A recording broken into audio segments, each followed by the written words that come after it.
Just getting the bikes ready for when I actually can ride, because I really don't want to just sit around and talk about bikes all the time. I want to actually get out and ride and do some reviews and kind of tell you about my local area here.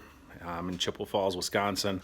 I'm originally from Bruce, Wisconsin, north of here, which has a lot of really great gravel roads, and I'm sure there's a lot of great gravel roads between here and there. So I want to actually get out on some of those and explore and use the bikes the way they were intended, instead of just sitting here in the garage. Like I was saying, there's my Sequoia. Pretty much going to use that for on-road riding, pulling Flint in his Burley. You see the Skull and Bones flag right there.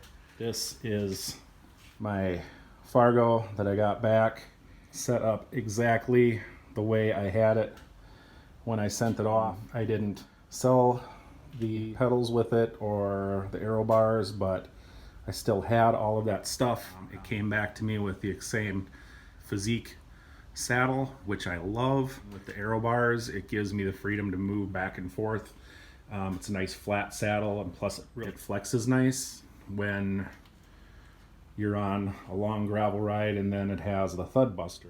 This is my Blackboro, which is a 5-inch fat bike, but I also have the 29 plus tires on it right now, which is what I use primarily for mountain biking and bike packing in the summer, when I can actually get out and do that, which I wasn't able to do this summer.